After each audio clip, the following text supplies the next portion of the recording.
Non empty set चाहिए, कोई भी हम नॉन एम्प्टी सेट मान लें, ये नॉन एम्प्टी सेट होना चाहिए, यानी एरिक समुच्चय होना चाहिए, एम्प्टी नहीं होना चाहिए, कोई भी एरिक समुच्चय होना चाहिए, क्योंकि इसमें हमें एलिमेंट्स की आवश्यकता होगी। तो अगर रिक्त मान लेंगे तो हमारे पास कोई एलिमेंट नहीं होगा। तो हमने क्या माना, एस कोई भी एक नॉन एम्प्टी सेट होना चाहिए, एरिक्त समुच्चय होना चाहिए। तो इस समुच्चय से हम क्या करें, फलन बनाएं, फंक्शन बनाएं कि इस टाइप का फंक्शन जो किस टाइप का, एस क्रॉस एस से एस के अंदर परिभाषित हो। इस टाइप का जो फंक्शन होगा, इस फंक्शन का ही नाम क्या होगा, द्विचर संक्रिया होगी। कब कि इस फंक्शन के ऊपर अगर हम क्या करें, यदि इस फंक्शन के ऊपर एस क्रॉस एस का एलिमेंट लगाएं तो इसका एलिमेंट हमने बताया था ऑर्डर्ड पेयर टाइप का होगा, ए कोमा बी टाइप का होगा। तो इसकी इमेज कुछ न कुछ आएगी, क्योंकि फंक्शन है तो फंक्शन है तो कुछ न कुछ इमेज देगा। तो इसकी इमेज जो आएगी, मान लिया सी आई, इसकी इमेज सी आई, तो ये जो सी आया, ये सी इस एस का एलिमेंट होना चाहिए। अगर ऐसा होगा तो हम इसे क्या बोलेंगे, बाइनरी ऑपरेशन बोलेंगे। और अगर ये एलिमेंट इस एस का नहीं आए, कहीं बाहर का एलिमेंट आ जाए, तो बाइनरी ऑपरेशन नहीं होगी, बाइनरी ऑपरेशन नहीं होगी। तो बाइनरी ऑपरेशन क्या है, एक फंक्शन है, एक फलन होगा जो किसी समुच्चय एस, एरिक समुच्चय एस क्रॉस एस से एस के अंदर डिफाइन किया गया है। तो इस फंक्शन का नाम क्या है, बाइनरी ऑपरेशन है, बाइनरी ऑपरेशन है। तो हमने क्या किया कि इस फंक्शन की जगह जो फंक्शन माना वो ये मान लिया, स्टार मान लिया, कि फंक्शन एम मान सकते हैं, जी मान सकते हैं, एच मान सकते हैं, कुछ भी मान सकते हैं। तो उस बाइनरी ऑपरेशन को एक जनरल सिंबल मान लिया स्टार। तो हम स्टार जहां भी लिखेंगे तो हम कहेंगे स्टार क्या है, बाइनरी ऑपरेशन है। अब ये जो स्टार है, इसकी जगह प्लस हो सकता है, माइनस हो सकता है, गुणा हो सकता है, डिवाइड हो सकता है, यूनियन हो सकता है, इंटरसेक्शन हो सकता है, या कोई खुद से भी डिफाइन करके दे सकते हैं। तो हमने ये बात की कि इस टाइप की हमें बाइनरी ऑपरेशन दी हुई होगी और एक समुच्चय दिया होगा।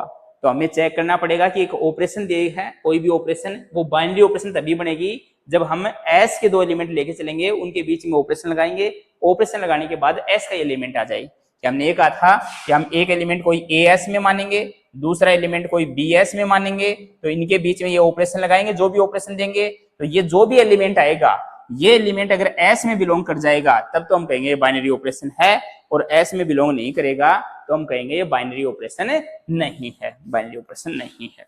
हमने इसकी बात की। तो बाइनरी ऑपरेशन के ऊपर बात की, हमने चेक करना सीख लिया था कि बाइनरी ऑपरेशन से चेक कैसे करेंगे। फिर हमने 3-4 रूल डिफाइन किए थे कि मैंने कहा था कि हम एक जीवन मानेंगे जिसे हम क्या बोलते हैं, क्लोजर प्रॉपर्टी बोलते हैं, जिसे हम क्या बोलेंगे, क्लोजर प्रॉपर्टी बोलेंगे। तो मैं जहां भी जीवन लिखूंगा उसका मतलब हम क्लोजर प्रॉपर्टी की बात कर रहे हैं, यानी संवर्त गुणधर्म की बात कर रहे हैं। संवर्त गुणधर्म बोले या संवर्तता बोले, यानी जब भी क्लोजर प्रॉपर्टी की बात करें तो क्लोजर प्रॉपर्टी का मतलब यही है कि हमने इस प्रॉपर्टी में माना था कि क्लोजर प्रॉपर्टी चेक करनी होगी तो हम कोई एलिमेंट ए एस में मानेंगे, कोई एलिमेंट बी एस में मानेंगे, इनके बीच में ऑपरेशन लगाएंगे, ऑपरेशन लगाने के बाद वो एस का एलिमेंट अगर आएगा तो क्लोजर प्रॉपर्टी होगी, यानी ये प्रॉपर्टी सेटिस्फाइड होगी, वरना फेल हो जाएगी। तो क्लोजर प्रॉपर्टी मतलब एक प्रकार से बाइनरी ऑपरेशन ही है। तो यानी हम बाइनरी ऑपरेशन चेक करेंगे कि ऑपरेशन बाइनरी ऑपरेशन बनेगी या नहीं बनेगी। तो इसका मतलब अगर बन जाएगी तो हम कहेंगे ये क्लोज्ड हो गई है ऑपरेशन इसके अंदर। फिर 2 नंबर गुणधर्म को हमने G2 बोला था, क्योंकि जिसको हमने क्या बोला था कि G2 मेरे पास जो है जिसको मैं एसोसिएटिविटी बोलूंगा, ये एसोसिएटिव है। अब एस की जगह कोई समुच्चय मान सकते हैं, मैंने जी मान लिया होगा तो वो तो समुच्चय है। तो हमने अब बात कर रहा हूँ कि एस कोई समुच्चय है और स्टार कोई ऑपरेशन है, स्टार कोई ऑपरेशन है। और एस भी कैसे समुच्चय होगा, नॉन एम्पिटी, क्योंकि एम्पिटी की तो हमें बात नहीं करनी, समुच्चय हमें कैसे लेना, हमेशा नॉन एम्पिटी। तो एस कोई नॉन एम्पिटी सेट है और स्टार कोई बाइनरी ऑपरेशन है। तो फिर एसोसिएटिव की बात की थी, तो एसोसिएटिव में हमने कहा था कि हम 3 एलिमेंट मान के चलेंगे और हम ये कंडीशन चेक करेंगे ए स्टार बी स्टार सी का मान इक्वल होना चाहिए ए स्टार बी स्टार सी के। कि एक बार हम इसकी वैल्यू फाइंड कर लेंगे, जो भी ऑपरेशन दे रखी है उसके अकॉर्डिंग एक बार हम इसकी वैल्यू फाइंड कर लेंगे, और ये दोनों अगर इक्वल आ जाएंगे, ये दोनों अगर क्या जाएंगे, इक्वल आ जाएंगे, तो हम कहेंगे ये प्रॉपर्टी लागू हो जाएगी। तो दूसरी प्रॉपर्टी का नाम हमने ये दिया था। तीसरी प्रॉपर्टी को हमने G3 नाम दिया था, जिसको हमने क्या बोला था, तत्समक अवयव, आइडेंटिटी एलिमेंट। तो तीसरी प्रॉपर्टी को हमने बोला था आइडेंटिटी एलिमेंट, तत्समक अवयव। तो आइडेंटिटी एलिमेंट में हमने ये बात की थी कि अगर कोई एलिमेंट ए है, उसको अगर किसी ई से ऑपरेशन करवाएंगे तो वापस ए ही मिलना चाहिए, चाहे हम ई को ए से करवाएं तो वापस ए ही मिलना चाहिए। यानी वापस अगर वही एलिमेंट मिल जाएगा तो ये ई जो है वो क्या कहलाएगा, आइडेंटिटी एलिमेंट कहलाएगा, तत्समक अवयव कहलाएगा। इसको हम क्या बोलेंगे, तत्समक अवयव बोलेंगे। और ये ए ऐसा प्रत्येक एलिमेंट के लिए होना चाहिए। एस के अंदर जितने भी एलिमेंट हैं उनके लिए मुझे एक ऐसा एलिमेंट ई मिलना चाहिए, एक एलिमेंट मिलना चाहिए यूनिक होगा पूरे सेट के अंदर, कि एक एलिमेंट मिलेगा यूनिक मिलेगा जिसके लिए ऐसा होगा, तो उसको हम क्या बोलेंगे, उसका आइडेंटिटी एलिमेंट बोलेंगे। फिर हमने फोर्थ प्रॉपर्टी को नाम दिया था इनवर्स एलिमेंट, जिसको हमने बोला था G4। तो उसके बाद हम इनवर्स एलिमेंट फाइंड करेंगे कि जो भी सेट दे रखा है, जो भी ऑपरेशन दे रखी है, उस ऑपरेशन के लिए प्रत्येक एलिमेंट का इनवर्स मिलेगा या नहीं मिलेगा। तो प्रतिलोम अगर हमें मिलेगा या नहीं मिलेगा, हम उसकी बात की थी।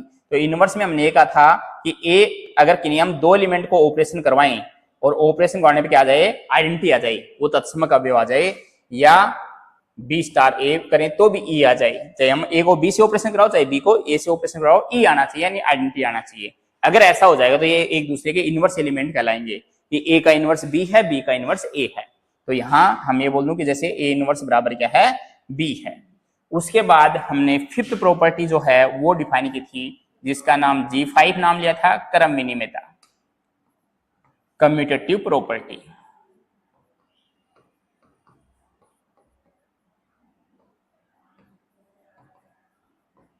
तो इसमें हमने ये कहा था कि जो समुच्चय मान रखा है उस समुच्चय किन्हीं भी दो एलिमेंटों को हम कैसे भी ऑपरेशन करवाएं, यानी क्रम बदलकर, कम्यूटेटिव का मतलब क्रम बदलकर भी ऑपरेशन करवाएंगे तो दोनों बातें सेम आनी चाहिए। मतलब ए स्टार बी की वैल्यू अगर सी आ रही है तो बी स्टार ए की वैल्यू भी सी आनी चाहिए। इसका मतलब जो ऐसा हो जाएगा प्रत्येक एलिमेंट के लिए, all A B belongs to S, S समुच्चय मान रखा हमने, तो जो भी समुच्चय माने उसके सभी एलिमेंट लेंगे। अगर उन सब एलिमेंटों के लिए ऐसा हो जाएगा कि दो एलिमेंटों को कैसे भी ऑपरेशन करवाएं हम, उनका क्रम बदल करे, तो वो दोनों बातें अगर इक्वल आ जाएंगी तो हम कहेंगे ये प्रॉपर्टी लागू होगी। तो ये 5 प्रॉपर्टी हमने क्रम से याद रखनी है, जिससे हमें 5-6 डेफिनेशंस पढ़ी थी। वो 5-6 डेफिनेशंस जो हैं, परिभाषाएं जो हैं, वो हमें याद करने में दिक्कत नहीं हो, है ना। तो 12-12 हमें प्रॉपर्टी नहीं लिखनी पड़ेंगी। तो इसके आधार पे मैंने 5-6 परिभाषाएं बताई थी कि 5 क्रम से हो गई। तो मैंने 5 डेफिनेशंस के लिए एक ट्रिक बताई थी, आज सब मेरे घर आना, मेरे घर आना, लाखों पार्टी करेंगे। तो इससे आपको 6 डेफिनेशन से याद हो जाएंगी। यानी अब तक जो पढ़ा हमने उसका सारांश यही है ना। इसके लिए ही पढ़ा है जो भी बात पढ़ी है, 4-5 प्रॉपर्टी। तो आज का मतलब ए से स्टार्ट होगा, सब का मतलब एस से स्टार्ट होगा, मेरे का मतलब एम से, घर का मतलब जी से, आना का मतलब वापस ए से, लाखों का मतलब एल से। इनको अगर सेटिंग वाली भाषा में लिखेंगे तो ये आएंगे, यानी इनका स्टार्टिंग लेटर जो होगा वो ये होगा। तो ए का मतलब इसलिए हमने ये बोला कि ए हमने इसलिए स्टार्ट किया है, इसका नाम है अलजेब्रिक स्ट्रक्चर। इसका मतलब हमें किससे लिखना है, अलजेब्रिक स्ट्रक्चर से लिखना है। या इसका दूसरा नाम क्वेसी ग्रुप भी था। तो ये अलजेब्रिक वाला याद रखें, बीजीय पद्धति या बीजीय निकाय इसको बोला था हमने। एस का मतलब सेमी ग्रुप, एस का मतलब है सेमी ग्रुप। एम का मतलब था मोनोएड, एम का मतलब था मोनोएड। जी का मतलब था ग्रुप, क्योंकि पूरे में ग्रुप थ्योरी पढ़ रहे हैं हम, तो इसकी बात चलेगी। ए का मतलब है आबेलियन ग्रुप, कि कोई पहले ग्रुप बनेगा, ग्रुप बनने के बाद उसमें एक प्रॉपर्टी और चेक करेंगे तो उसका नाम आबेलियन ग्रुप हो जाएगा। अगर लागू हो जाएगी तो, नहीं होगी तो नहीं। और ये मैंने कहा था अलग से है, अपवाद है, तो ये लूप आ जाएगा, ये लूप आ जाएगा। तो यहां से हमने कहा था कि अलजेब्रिक स्ट्रक्चर हम उसको बोलेंगे कि जैसे जी मेरे पास कोई भी समुच्चय दे रखा है जो नॉन एम्प्टी है, कोई भी समुच्चय दे रखा है, मतलब जी जरूरी नहीं है, और स्टार क्या दे रखी है, बाइनरी ऑपरेशन दे रखी है। तो अगर इस समुच्चय में केवल जो पहली कंडीशन मैंने जिसको बोला था G1 यानी क्लोजर प्रॉपर्टी अगर सेटिस्फाइज हो जाए, ओनली क्लोजर प्रॉपर्टी संतुष्ट हो, तो उसको बोलेंगे हम ये अलजेब्रिक स्ट्रक्चर बन जाएगा, अलजेब्रिक स्ट्रक्चर बन जाएगा। यानी दी गई ऑपरेशन अगर बाइनरी ऑपरेशन हो जाएगी तो अलजेब्रिक स्ट्रक्चर नाम हो जाएगा, और नहीं बनेगी तो अलजेब्रिक स्ट्रक्चर नाम नहीं होगा। तो पहली प्रॉपर्टी यानी क्लोज्ड होना चाहिए वो ऑपरेशन उसके अंदर, यानी बाइनरी ऑपरेशन बननी चाहिए। तो केवल G1 चेक करना है, अगर ये लागू हो गया तो इसका नाम ये हो जाएगा। फिर सेमी ग्रुप अगर हमें कहीं भी चेक करना था उसमें हम दो प्रॉपर्टी चेक करेंगे, पहली और दूसरी, क्योंकि ये 2 नंबर पे आ रहा है तो 2 नंबर पे आ रहा है तो दो प्रॉपर्टी चेक करेंगे। तो G1 और G2 यानी कोई भी अगर समुच्चय दे रखा है उसमें एक तो क्लोजर प्रॉपर्टी हो जानी चाहिए और एक एसोसिएटिव हो जानी चाहिए। ये 2 नंबर पे हमने एसोसिएटिव बोला था। अगर जिसमें ये दो लागू हो जाएंगी तो हम कहेंगे ये सेमी ग्रुप बन जाएगा, और अगर एक भी फेल हो जाएगी तो हम कहेंगे सेमी ग्रुप नहीं है, चाहे G1 वाली फेल हो जाओ चाहे G2 वाली फेल हो जाओ। तो जहां भी फेल हो जाएगी वहां हम डायरेक्ट बोल सकते हैं उस चीज को ये नहीं बनेगा, क्योंकि हमें तो ऑप्शन चेक करने पड़ेंगे। तो हम देख लेंगे कौन सी फेल तो नहीं हो रही है, तो पहले वही चेक कर लेंगे हम, जो फेल हो रही होगी तो हम कहेंगे ये बात नहीं बन सकती, ये बात नहीं बन सकती। उसके बाद हमने कहा कि अगर मोनोइड भी ऑप्शन में दिया हुआ तो हम 3 प्रॉपर्टी चेक करेंगे, ये ऑप्शन सही होगा या नहीं होगा। तो G1, G2, G3, क्योंकि मोनोइड 3 नंबर पे लिखा हुआ है तो उसकी 3 प्रॉपर्टी चेक करेंगे। ग्रुप 4 नंबर पे लिखा हमने तो इसने 4 प्रॉपर्टी चेक करेंगे, इसमें 4 प्रॉपर्टी होनी चाहिए। तो G1, G2, G3, G4। और आबेलियन ग्रुप के लिए अगर वो ग्रुप बन जाएगा तो उसमें एक प्रॉपर्टी क्रम विनिमयता वाली और चेक कर लेंगे, यानी 5 प्रॉपर्टी चेक करेंगे, ये 5 नंबर पे लिखा हुआ है। तो जब भी आबेलियन ग्रुप चेक करना होगा तो हम ध्यान रखेंगे ये 5 नंबर पे था हमारा, तो 5 प्रॉपर्टी चेक करनी है हमें, उसमें सब की सब प्रॉपर्टी चेक करनी है जितनी प्रॉपर्टी पड़ी है। और लूप अपवाद है, इसको अलग से याद रखेंगे, इसमें पहली और तीसरी, दूसरी कोई जरूरी नहीं है, हो जाए तो भी कोई दिक्कत नहीं है, नहीं हो तो भी लूप बन जाएगा। तो यानी ज्यादा हो तो हमें कोई मतलब नहीं है, वो लूप बन जाएगा, लेकिन कम नहीं होनी चाहिए, इनमें से कोई भी फेल नहीं होनी चाहिए, इन दोनों में से कोई फेल नहीं होनी चाहिए। तो G1 और G3 दो प्रॉपर्टी बननी चाहिए। तो ये हमने बात की थी। तो अब तक जो पढ़ा उसका सारांश ये है, बस इतनी बात आपको याद रखनी है। अब ये प्रॉपर्टी चेक करनी मैंने सिखा दी थी 1 बाय 1, अब हम और भी चेक करेंगे, क्योंकि अब हम बात करेंगे कि ग्रुप के बारे में, कि हमें कुछ एग्जांपल्स दिए हुए होंगे, कुछ ऑप्शंस दिए हुए होंगे कि जैसे कौन सा ग्रुप है, कौन सा ग्रुप नहीं है, तो इनके बारे में हम चर्चा करेंगे कि कौन कौन ग्रुप बनेगा और कौन कौन ग्रुप नहीं बनेगा।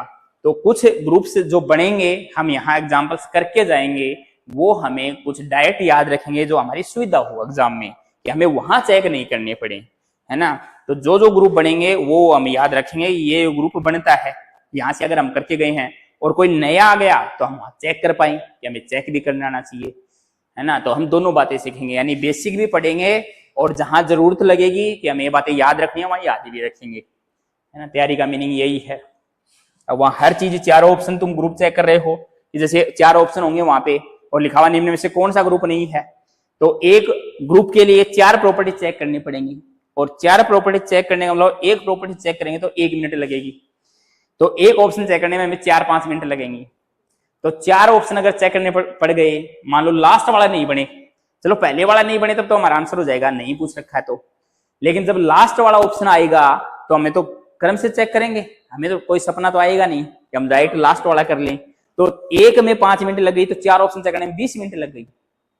तो एक क्वेश्चन अगर 20 मिनट में हुआ तो हमें तो 150 मिनट मिलनी है, हम तो वैसे आउट हो जाएंगे। तो इसलिए हमें जो बातें जरूरत पड़ेगी वो बातें याद भी रखनी है ना। ऐसे नहीं सब कुछ याद रखना है, कुछ एक बातें याद रखनी होती हैं। तो हम एक लिस्ट बनवाएंगे कि ये ग्रुप बनते हैं, बस वो बात याद रखनी है, 15-20 ये ग्रुप बनेंगे। उनके अलावा कोई आ जाए तो हम चेक कर पाए, उनके अलावा कोई आ जाएगा तो हम चेक कर पाए। तो पहले तो हम चेक करना सीखेंगे, यानी बेसिक बात सीखेंगे। तो जैसे एग्जाम्पल के लिए मैं बात करूं, अच्छा कल हमने एक ही क्वेश्चन किया था, उस पर 1-2 और कर लेते हैं, थोड़ी सी प्रॉपर्टी और समझ में आ जाए। तो अगला क्वेश्चन लिखो, n प्लस का कर लिया था, n गुणा है, n गुणन संक्रिया के लिए क्या बनेगा। A option semi group, B option monoid, C option group और डी ऑप्शन आबेलियन ग्रुप।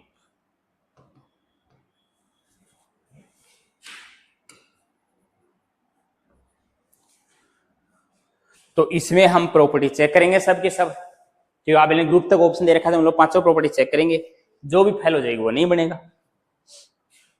क्योंकि मैंने बताया था अगर आबेलियन ग्रुप बन जाएगा तो पीछे वाले सब बन जाएंगे, है ना। तो अगर पीछे वाले सब बन जाएंगे तो हमें ऑप्शन फिर वो बेस्ट ऑप्शन लगाना होता है एग्जाम में, कि अगर आबेलियन ग्रुप बन रहा है तो ऑप्शन आबेलियन ग्रुप लगेगा, अगर ग्रुप बन रहा है तो ऑप्शन ग्रुप लगेगा, अगर मोनोएड बन रहा है तो मोनोएड बनेगा, और अगर सेमी ग्रुप बना है तो सेमी ग्रुप बनेगा, क्योंकि सेमी ग्रुप में केवल 2 कंडीशन थी, मोनोएड में 3 कंडीशन थी, ग्रुप में 4 कंडीशन थी, आबेलियन ग्रुप में 5 कंडीशन थी। तो अगर पांचों संतुष्ट कर देगा तो बेस्ट ऑप्शन वो हो गया हमारा, कि ये तो बनेंगे, लेकिन आबेलियन ग्रुप में 5 प्रॉपर्टी है तो वो बेस्ट ऑप्शन होगा।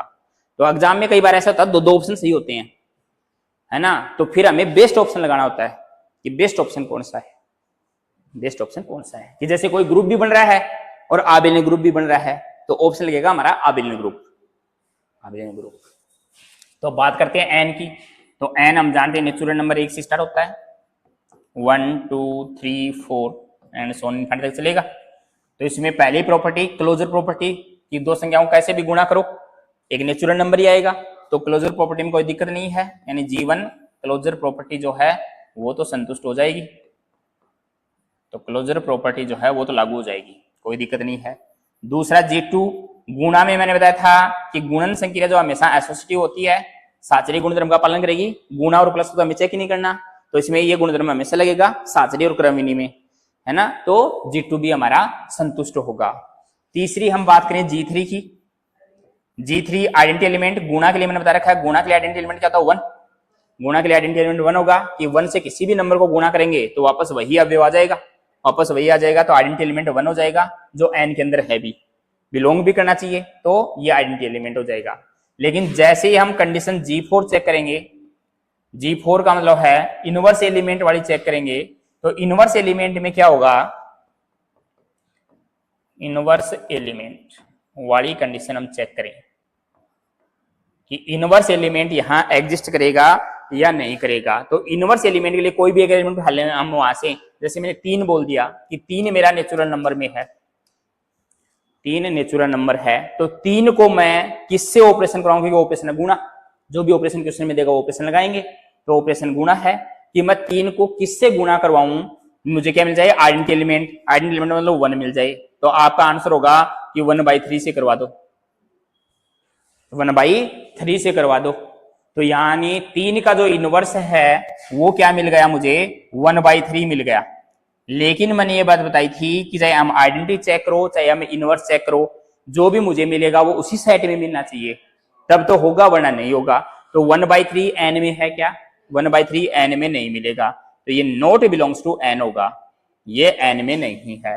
और 1/3 अगर एन में नहीं है इसका मतलब इनवर्स वाली कंडीशन फेल हो गई, ये कंडीशन फेल हो गई, इसका मतलब ये ग्रुप नहीं बन सकता, क्योंकि 4 प्रॉपर्टी किसमें थे ग्रुप में, तो ग्रुप नहीं बन सकता। 3 प्रॉपर्टी सही हुई G1 G2 G3 और उसका नाम क्या था मोनोएड, 3 प्रॉपर्टी वाला, इसलिए ये जो G दिया हुआ है ये एन गुणा जो है वो क्या है मोनोएड है। तो ये बात होगी कि ये क्या बनेगा केवल मोनोएड बनेगा, न ये ग्रुप बन सकता न ये आबेलियन ग्रुप बन सकता, क्योंकि आबेलियन ग्रुप में भी चौथी प्रॉपर्टी चाहिए, फिर 5 ही चेक करेंगे हम, ग्रुप बनने के बाद आबेलियन ग्रुप की बात करेंगे। तो ये आपका सही होगा। अब इसमें सेमी ग्रुप भी सही है, तो सेमी ग्रुप के लिए G1 G2 2 प्रॉपर्टी चाहिए थी, दोनों संतुष्ट हो रही हैं, और ये मोनोएड भी है, तो बेस्ट आंसर कौन है मोनोएड, जो उसमें 3 प्रॉपर्टी सही हो रही है, तो ये मोनोएड बन जाएगा।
चलो आगे।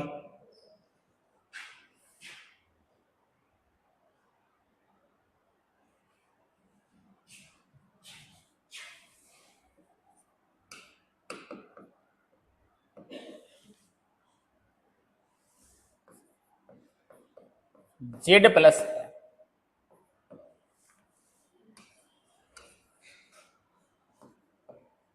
लूप सेमी ग्रुप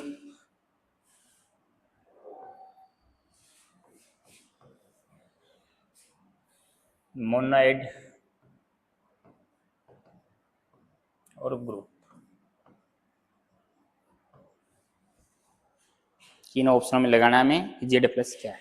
तो अगर ग्रुप बन जाएगा तो ऑप्शन ग्रुप लग जाएगा, मोनोइड बनेगा तो मोनोइड लगेगा, ग्रुप नहीं बनेगा तो जिसमें जितनी ज्यादा प्रॉपर्टी सही है वही ऑप्शन लग जाएगा।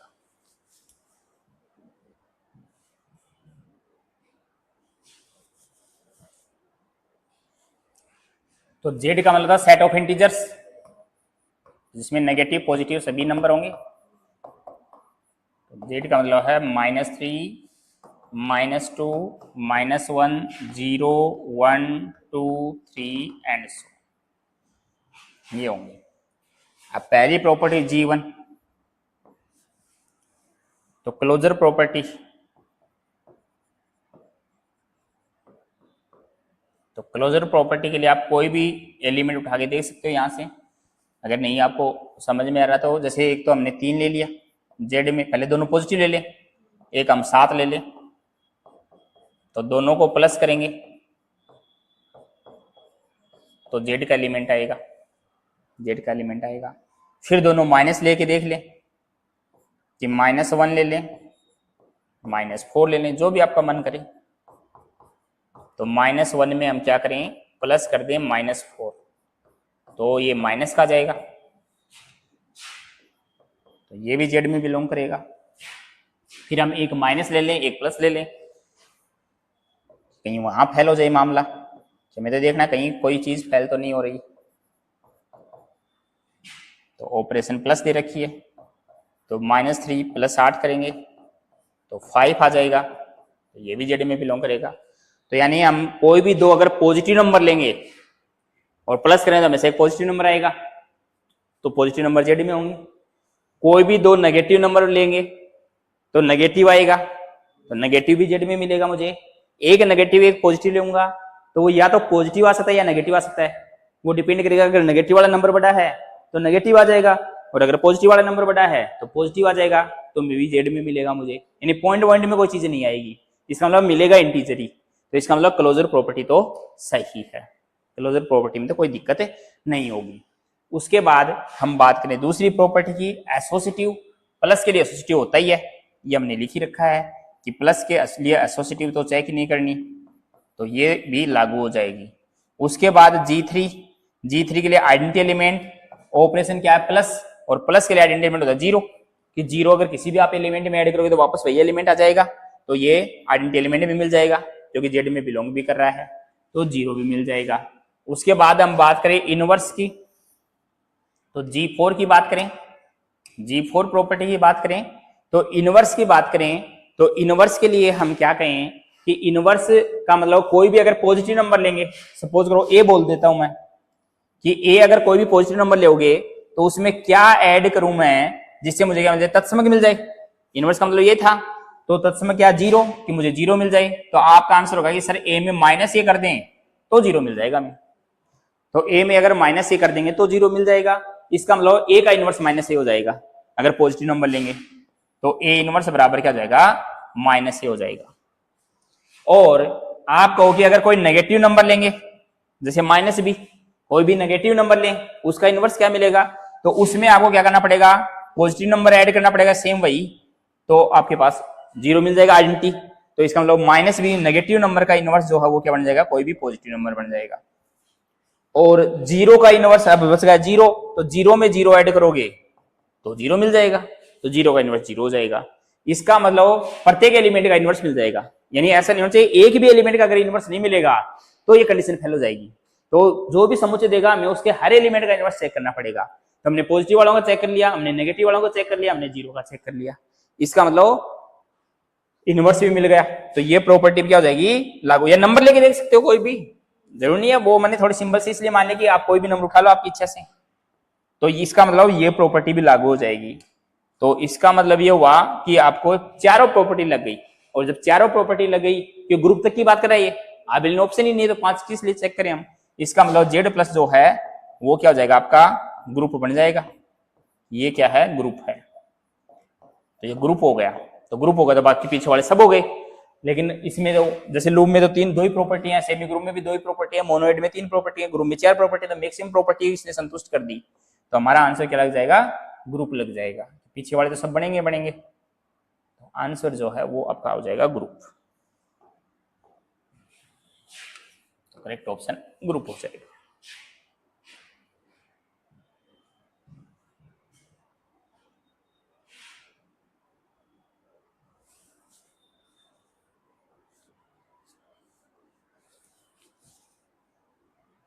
आगे पढ़ेंगे हम, जेड प्लस चक्रीय ग्रुप बनता है, हम लोग पीछे वाले सब बनता है, फेमस एग्जांपल्स हैं ये सब, आपको डायरेक्ट याद रखने पड़ेंगे, प्रॉपर्टी चेक ही नहीं करनी। लेकिन अभी एक बार चेक करना सिखा रहे हैं कि कोई प्रॉपर्टी चेक करनी है तो हम इस टाइप से चेक करेंगे।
देखो जब इनफाइनाइट एलिमेंट देगा सेट में, जैसे जेड में इनफाइनाइट एलिमेंट थे, तब तो हम इस टाइप से चेक कर पाएंगे मान के, कोई ए मान लिया कोई बी मान लिया, उसका इनवर्स ही होगा।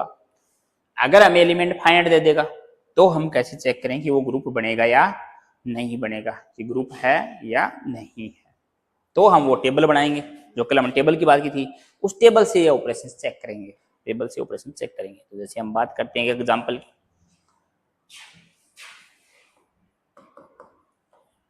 कि जी बराबर है 1 ओमेगा ओमेगा स्क्वायर, ऑपरेशन है गुणा, इसको चेक करना में ये ग्रुप है या नहीं। ग्रुप भी क्या, अभी ग्रुप ही चेक कर लेते हैं।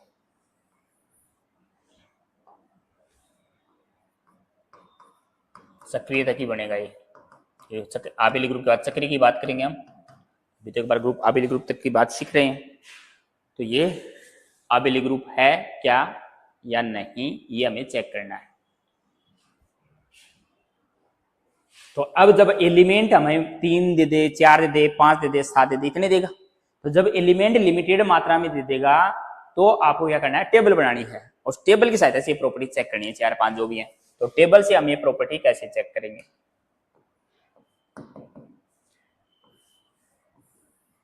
कि ऑपरेशन गुणा है 1 omega omega square, 1 omega omega square.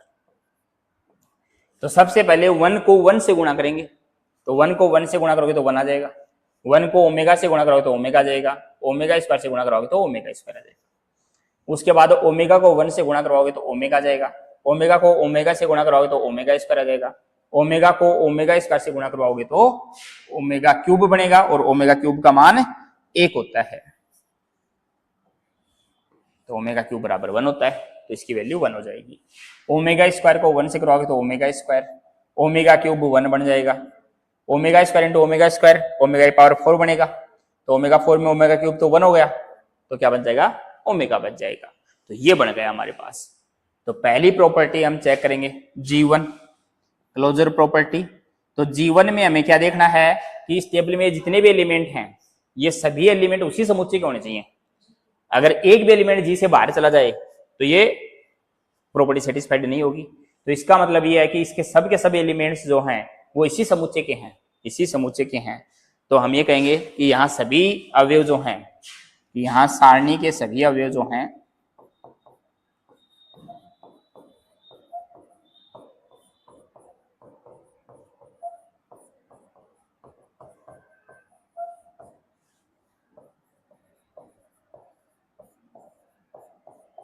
समुच्चय जी के ही अवयव हैं।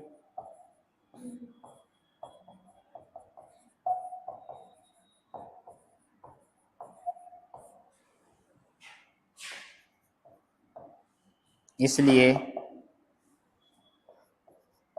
क्लोजर प्रॉपर्टी होल्ड हो जाएगी, सामर्थ्य गुणधर्म संतुष्ट होता है।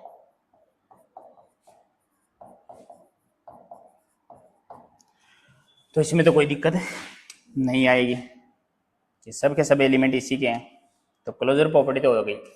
दूसरी एसोसिएटिव गुणा के लिए हमने बात कर रखी है कि एसोसिएटिव गुणा के लिए लागू होगी हमेशा, समुच्चय चाहे कुछ भी दिया हो तो ये भी लागू हो जाएगी, एसोसिएटिव में कोई दिक्कत नहीं है।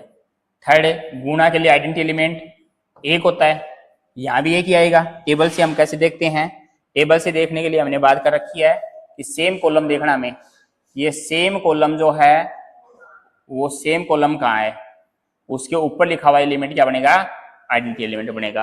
तो गुणा के लिए वही 1 आना है, और 1 आपका जी के अंदर है भी, जी के अंदर बिलोंग भी कर रहा है। इसका मतलब ये हुआ कि ये आपके पास ये प्रॉपर्टी भी लागू हो गई, तो G3 वाली भी सही है। फोर्थ प्रॉपर्टी की बात करें अगर हम, तो फोर्थ प्रॉपर्टी हमारे पास G4 थी, इनवर्स एलिमेंट चेक करना है।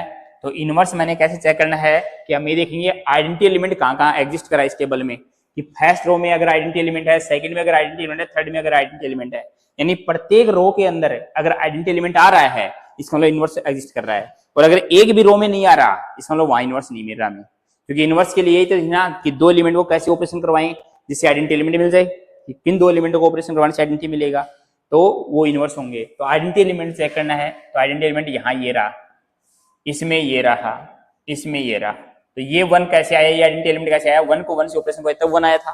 तो इसका मतलब 1 को हमने 1 से ऑपरेशन करवाई तब हमारे पास 1 आया। ये आपके पास 1 कैसे आया, ओमेगा को ओमेगा स्क्वायर से ऑपरेशन करवाई हमने, तो ओमेगा को हमने ओमेगा स्क्वायर से ऑपरेशन करवाई तब हमारा 1 आया। ये 1 कैसे आया, ओमेगा स्क्वायर को ओमेगा से करवाई, ओमेगा स्क्वायर को ओमेगा से मल्टीप्लाई करवाया तब हमें क्या मिला, 1 मिला, हमें आइडेंटिटी एलिमेंट मिला। तो हमें बस ये चेक करना है कि आइडेंटिटी एलिमेंट आपको मिल रहा है कि नहीं मिल रहा। तो आइडेंटिटी एलिमेंट हर जगह मिल रहा है, इसका मतलब 1 का इनवर्स 1 हो गया, 1 का इनवर्स 1 है।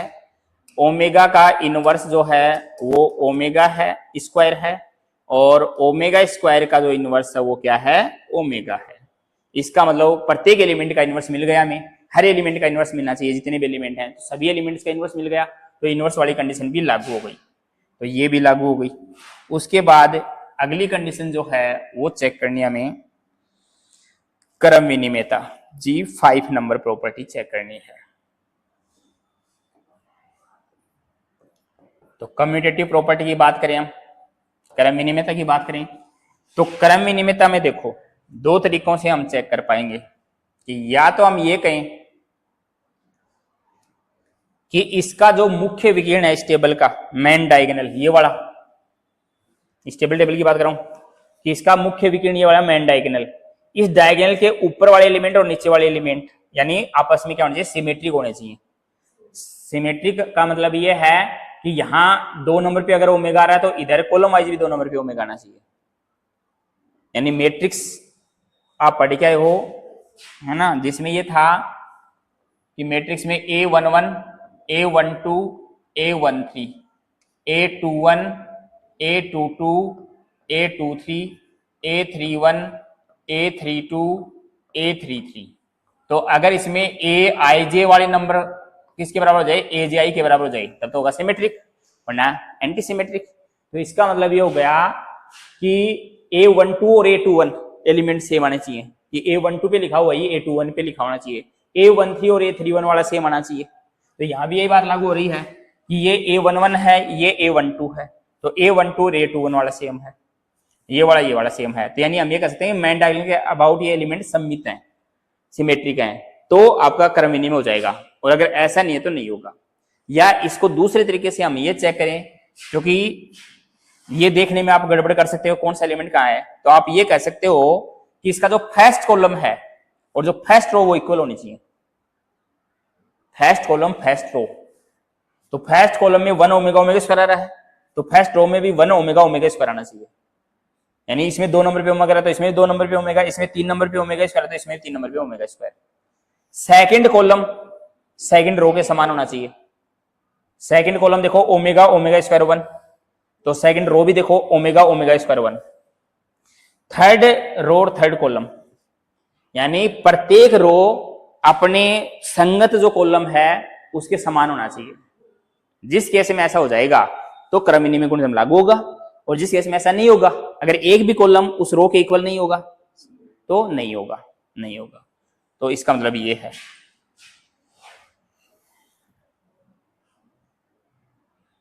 तो इसका मतलब ये हुआ कि यहां प्रत्येक पंक्ति अपने संगत स्तंभ के समान है। प्रत्येक पंक्ति अपने संगत स्तंभ के समान है।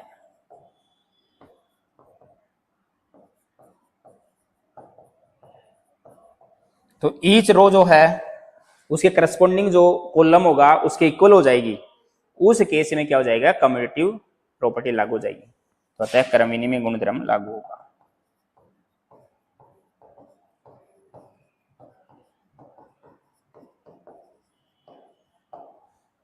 इसका मतलब सभी प्रॉपर्टी सही हो गई, पांचों ही पांचों हो गई, तो यह क्या बन जाएगा, आबेली ग्रुप बन जाएगा।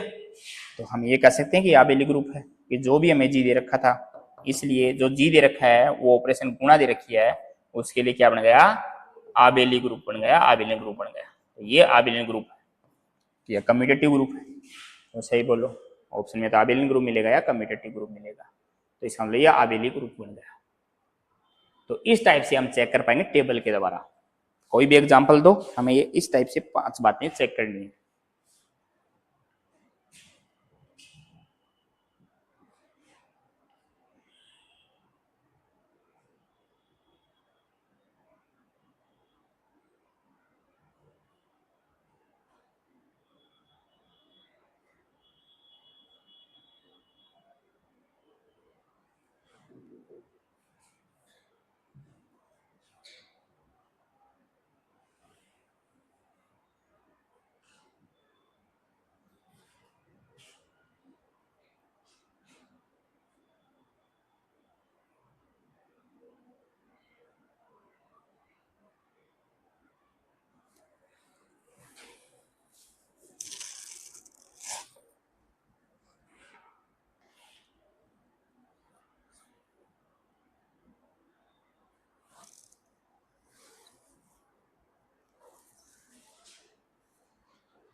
जी बराबर दे रखा है 2 4 6 8, मान लीजिए ये दे दिया और ऑपरेशन दे दी गुणा 10। तो इसको हमें चेक करना है काबिल ग्रुप बनेगा या नहीं बनेगा। ये अभी तक काबिल ग्रुप तक की बात पढ़ी हमने, तो चेक कर लें वहां तक की ये काबिल ग्रुप है या नहीं है। ये जी दे रखा है, तो क्या ये काबिल ग्रुप है?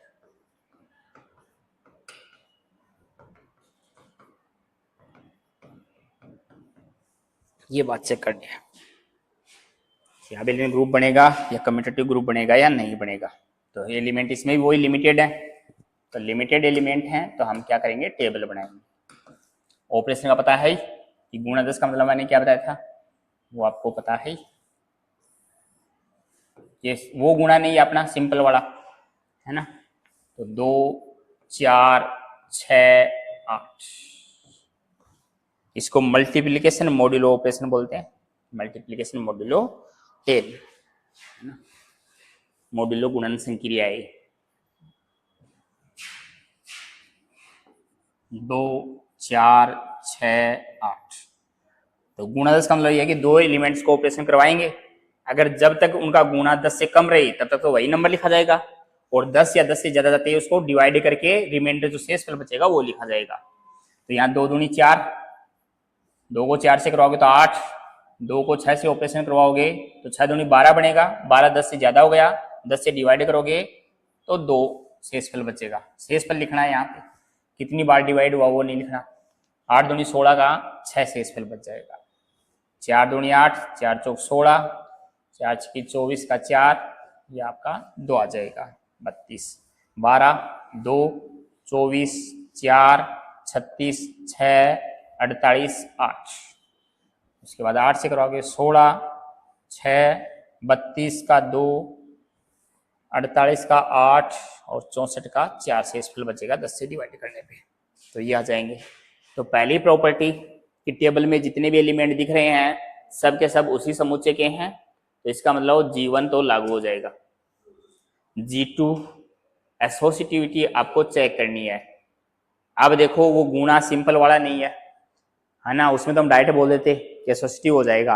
अब हम चेक करेंगे, तो चेक करने के लिए मुझे क्या चेक करना पड़ेगा, हमारे अकॉर्डिंग ऑपरेशन थी A स्टार B को हम ऑपरेशन करवाएं किससे, स्टार C से, और ये बात बराबर आनी चाहिए किसके, A star B star C की, ये आनी चाहिए। तो यहां हम ABC जगह जो कोई भी 3 नंबर एलिमेंट मान लें हमारी इच्छा से, जो भी उसमें से मानना चाहें, जैसे मैं मान लूं A बराबर 2, B बराबर 4, C बराबर 8, है ना, कोई भी 3, तो कोई भी 3 एलिमेंट हम मान लें इसमें से कि जिस केस में हमें एसोसिएटिव चेक करनी है, जो भी समुच्चय दे रखा है उसके 3 एलिमेंट मान लिए। अब इसकी ये साइड निकाल लूं, लेफ्ट हैंड साइड और राइट हैंड साइड, अगर दोनों इक्वल हो जाएं तो एसोसिएटिव लग जाएगा, और अगर ये दोनों इक्वल नहीं आए तो एसोसिएटिव नहीं होगा। तो यहाँ मैं पुट कर देता हूँ A की जगह 2, ऑपरेशन स्टार की जगह मेरी क्या है गुणा 10, जो भी ऑपरेशन स्टार का मतलब गुणा 10, B की जगह क्या मान रखा है 4, इसको ऑपरेशन करवाऊं किससे 8 से, C की जगह मैंने 8 मान रखा है, इसकी वैल्यू फाइंड कर लूं। ये बात क्या आनी चाहिए, बराबर आनी चाहिए इसके, लास्ट में अगर बराबर आ जाएगी तो हम कहते हैं एसोसिएटिव लग जाएगा, बराबर नहीं आएगी तो नॉट इक्वल हो जाएगा। 2 गुणा 10 4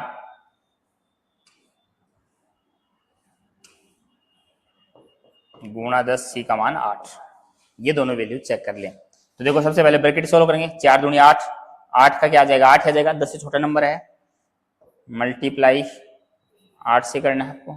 इधर देखो, इधर पहले ब्रैकेट सोल्व होगा, तो 8 चौको 32, 32 का केवल क्या आएगा 2 आएगा, 10 से डिवाइड करने पे रिमाइंडर 2 बचेगा, तो ये आएगा। अब 8 और 8 को करके को 64, 10 से डिवाइड करोगे तो कितना आ जाएगा 4 आ जाएगा, और ये 2 और 2 4, 10 से कम है तो 4 = 4 आ गया, इसका मतलब एसोसिएटिव लग गई, तो ये भी लागू हो जाएगी, इसमें भी कोई दिक्कत नहीं है।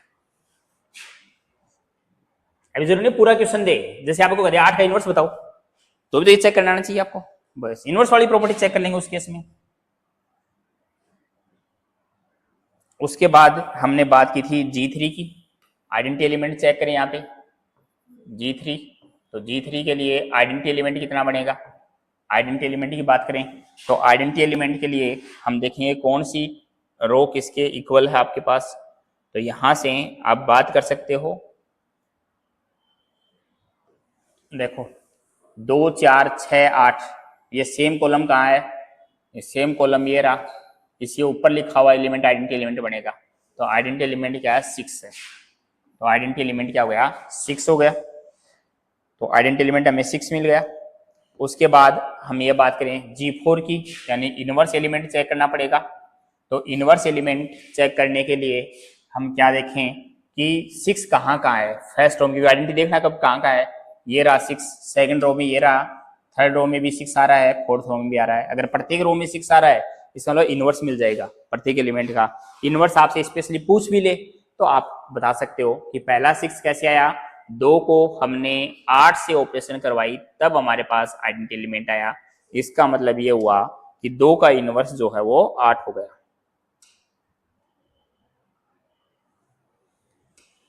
इसका मतलब ये हुआ कि 2 का इनवर्स जो है वो कितना हो गया 8 हो गया। उसके बाद अगला एलिमेंट 4 है, 4 को हमने किससे ऑपरेशन करवाई तब 6 आया, 4 से करवाई तब आपका 6 आया। इसका मतलब 4 का इनवर्स अगर पूछे आपसे तो 4 का इनवर्स 4 है। 6 को हमने 6 से ऑपरेशन करवाई तब जाके 6 आया, आइडेंटिटी एलिमेंट मिला। तो 6 का इनवर्स जो है वो 6 है। और 8 को हमने किससे ऑपरेशन करवाई 2 से करवाई तब 6 मिल रहा है आपको। तो 8 का इनवर्स जो है वो कितना है 2 है। तो प्रत्येक एलिमेंट का इनवर्स मिल गया। तो आपको इसी क्वेश्चन को किसी भी एलिमेंट का इनवर्स पूछ सकता है, जैसे 8 का इनवर्स बताओ, पूरा न पूछिए, तो इस टाइप से क्वेश्चन बना सकते हैं, है ना। या अकेला इनवर्स पूछ के छोड़ दे, या अकेला आइडेंटिटी एलिमेंट पूछ के छोड़ दे, या ग्रुप अबिलियन ग्रुप के बारे में पूछ ले। तो अब तक जितनी बातें पढ़ी उससे ये बातें पूछ सकता है। तो इनवर्स वाली भी सभी का इनवर्स एग्जिस्ट कर गया। उसके बाद G5 कम्यूटेटिव चेक करनी है। तो कम्यूटेटिव में वही देखेंगे हम कि फर्स्ट रो और फर्स्ट कॉलम, फर्स्ट रो देखो 4 8 2 6, तो फर्स्ट कॉलम आ रही है तो फर्स्ट रो भी आ रही है। इसका मतलब हम ये कह सकते हैं फर्स्ट रो जो है वो इक्वल है फर्स्ट कॉलम के, कि प्रथम पंक्ति और प्रथम स्तंभ समान है। उसके बाद सेकंड चेक करें, सेकंड रो देखो 8 6 4 2, तो सेकंड कॉलम भी है 8 6 4 2, यानी सेकंड रो में 3 नंबर पे 4 आ रहा है तो कॉलम में भी 3 नंबर पे 4 आना चाहिए, बराबर आ रहे हैं। तो सेकंड रो और सेकंड कॉलम इक्वल है, इसमें भी कोई समस्या नहीं है।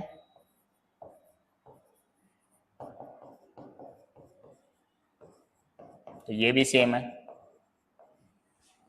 उसके बाद थर्ड रो चेक करें, तो वो थर्ड कॉलम की अगर इक्वल आ रही है तो ठीक है, नहीं आ रही तो फेल हो जाएगी मामला। तो थर्ड रो देखो, आपकी थर्ड रो क्या है 2 4 6 8, तो थर्ड कॉलम भी वही आ रहा है 2 4 6 8, तो थर्ड कॉलम के इक्वल है। तीसरी पंक्ति और तीसरा स्तंभ भी समान है। चौथी पंक्ति चौथा स्तंभ देखो, फोर्थ की बात करो 6 2 8 4 6 2 8 4, तो फोर्थ भी इक्वल है, तो इसमें भी कोई समस्या नहीं है। तो फोर्थ रो भी क्या आ गया, फोर्थ कॉलम के इक्वल आ गया। तो इसका मतलब ये प्रॉपर्टी भी लागू हो गई, तो सब की सब लग गई। इसका मतलब ये आबेली ग्रुप हो गया। तो आबेली ग्रुप है, जो भी जी दे रखा है तो हम ये कहते हैं देयरफॉर जी इक्वल टू 2 4 6 8, और ऑपरेशन अगर दे दे गुणा 10, तो ये एक है आबेलियन ग्रुप है।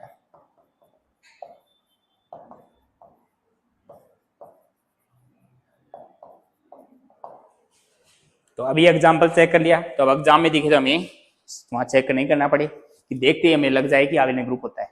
इसका आइडेंटिटी एलिमेंट याद रखना चाहिए, इसका आइडेंटिटी एलिमेंट 6 है, क्योंकि आइडेंटिटी याद रहेगा इनवर्स पूछ ले तो निकाल सकते हैं आराम से, किन दो एलिमेंटों को ऑपरेशन 6 आ रहा है ना, तो थोड़ी सी सुविधा हो जाएगी। और नहीं पता तो चेक करना बता दिया, जरूरी नहीं है याद रहे। ये दो तरीके हैं, या तो याद रहना चाहिए, याद नहीं तो चेक करना आना चाहिए।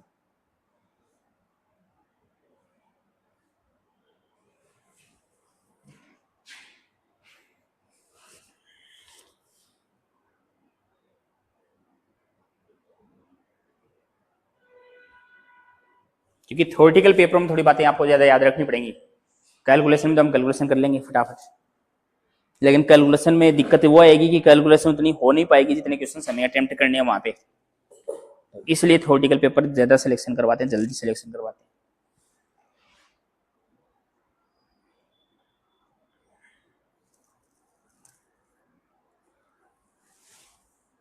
थोड़ी सी मेहनत करनी पड़ेगी, मतलब ये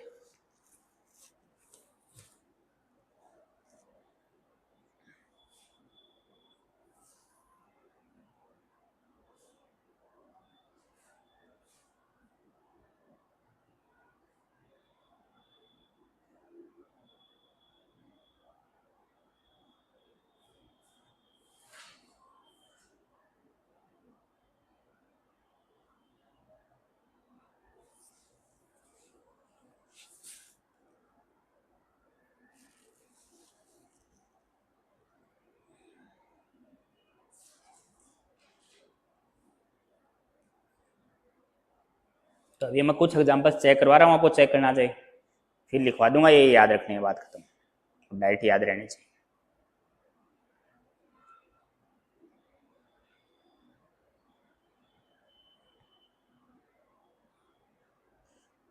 फिर हम क्या करेंगे, लास्ट में सब ये शॉर्ट नोट्स देंगे आपको। शॉर्ट नोट्स का मतलब वो बात शॉर्ट में रिवाइज कर पाए पूरी चीज़ों को, क्योंकि अभी तो हम लॉन्ग कट पढ़ रहे हैं, फिर हम शॉर्ट में याद कर पाए, रिवाइज ढंग से कर पाए।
तो देखो अभी तो हम थोड़ा सा लॉन्ग कट पढ़ रहे हैं, लास्ट में हम जितनी भी 11 बुक्स हैं अपनी, है ना, 11 टॉपिक बताइए मैंने कॉलेज के, तो उन 11 टॉपिकों की एक बुक में समराइज कर दूंगा मैं पूरी की पूरी।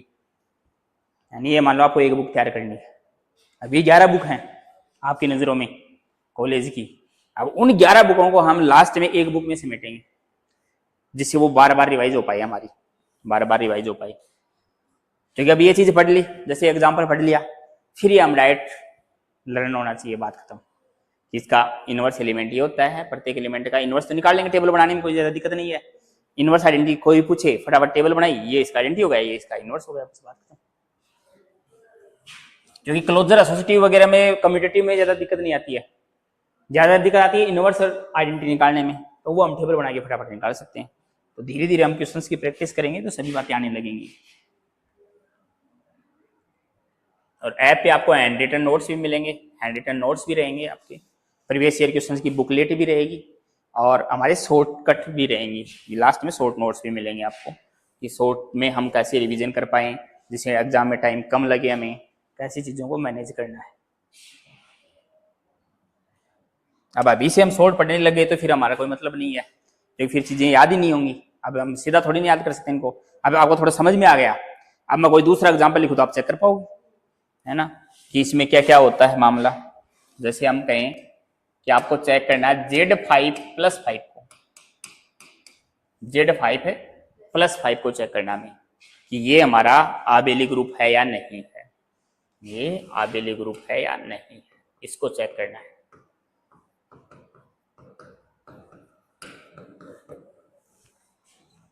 तो पहले तो ग्रुप चेक करेंगे 4 प्रॉपर्टी, फिर 5वीं चेक करेंगे, ग्रुप बन जाएगा तो आगे बात करेंगे, ग्रुप ही नहीं बनेगा तो आबेली ग्रुप भी नहीं बनेगा, यानी एक भी प्रॉपर्टी जहां फेल हो जाएगी वहां का बोल देंगे हम। तो देखो Z5 का मतलब क्या है, Z5 का मतलब होता है इसमें 0 से एलिमेंट स्टार्ट होंगे और यहां जो भी नंबर लिखा उससे कम तक जाएगा, 0 1 2 3 4, यहाँ Z5 का मतलब ये है, हम लिखेंगे बाद में Zn का मतलब, Zn का मतलब n-1 तक एलिमेंट जाएंगे तो 0 से स्टार्ट होंगे। तो Z5 का मतलब ये होता है 0 से लेकर 4 तक के आपके पास क्या रहेंगे, एलिमेंट रहेंगे। +5 का मतलब ये है कि इस ऑपरेशन का मतलब यही है, जैसे गुणा के लिए बात की थी हमने, कि +5 का मतलब ये कि अगर एक एलिमेंट आपके पास A है और एक एलिमेंट आपके पास B है और ऑपरेशन है +5, ऑपरेशन है +5, तो इसका मतलब ये है कि हम सिंपल प्लस करेंगे A और B का, और ये वैल्यू अगर 5 से कम है तब तो वही लिखा जाएगा कि A+B का मान अगर 5 से कम आए तो A+B लिखा जाएगा। लेकिन अगर इसका मान 5 से ज्यादा हो जाए या 5 के बराबर हो जाए, यानी यहां जो भी नंबर लिखा हो उससे ज्यादा या बराबर हो जाए तो वही R लिखेंगे। R का मतलब वही रिमाइंडर है,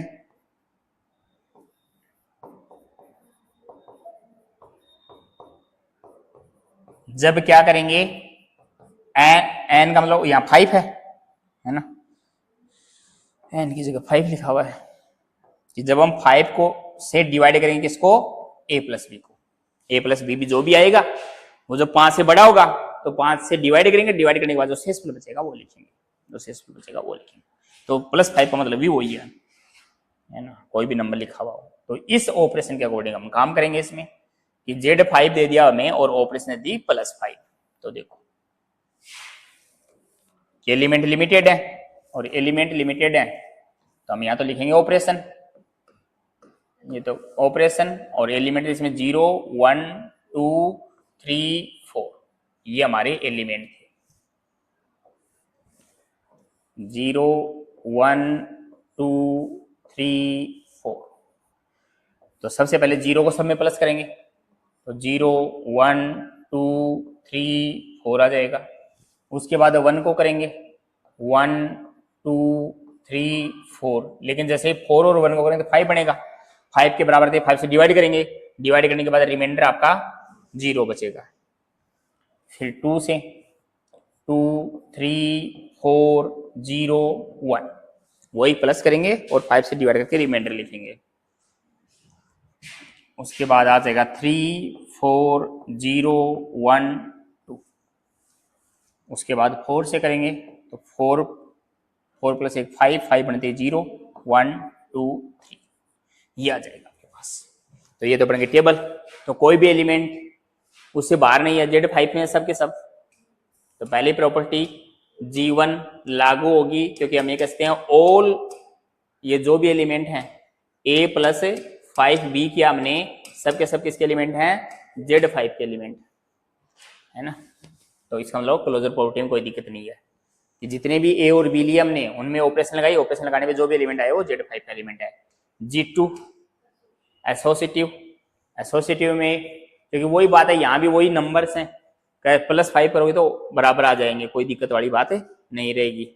तो G2 में कोई दिक्कत नहीं है। G3 आइडेंटिटी एलिमेंट, +5 के लिए भी आइडेंटिटी एलिमेंट 0 ही रहता है, +n के लिए ही आइडेंटिटी एलिमेंट 0 होता है, आप चेक करोगे तो भी वही आना है ना।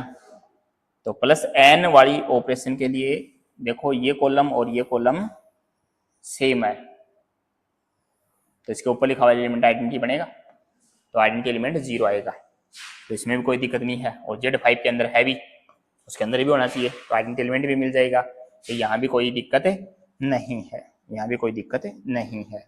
उसके बाद G4, G4 में इनवर्स, इनवर्स के लिए देखना आपको हर जगह आइडेंटिटी मिल रहा है कि नहीं मिल रहा, आपको प्रत्येक रो में आइडेंटिटी चाहिए, ये रहा आइडेंटिटी एलिमेंट, ये रहा, ये रहा, ये रहा, ये रहा।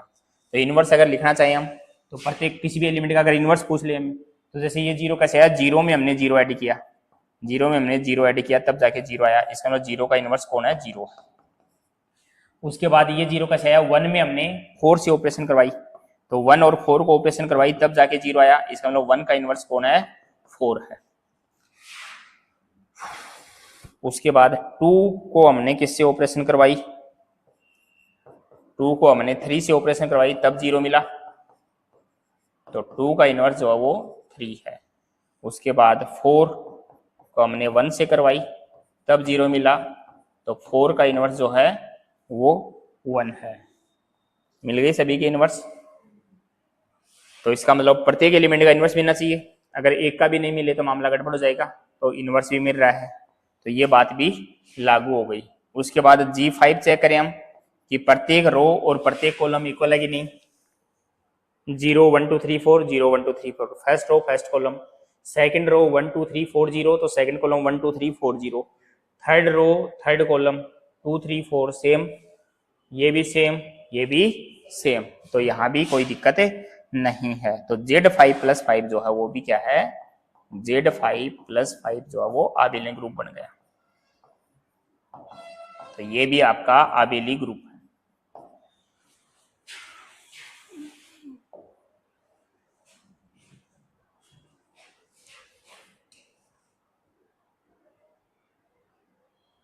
पीछे था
तो पहले एग्जाम में मैंने पूरी बार डिटेल से लिखवा दी थी, तो बार बार वो चीज़ लिखवाने की जरूरत नहीं है ना, बातें समझ ही जाओगे आप।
तो जब भी आपके पास अवयव जो हैं जी के अंदर वो सीमित होंगे, फाइनाइट होंगे, तो आप टेबल बना के चेक कर पाएंगे।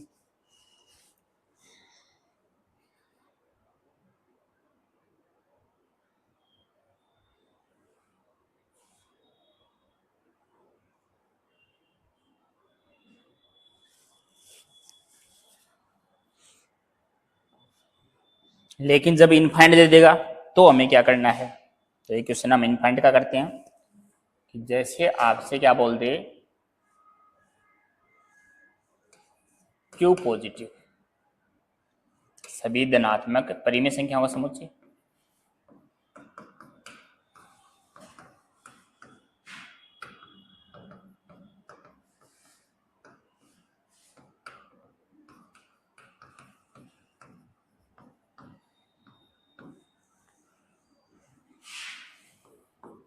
Set of all positive rational numbers.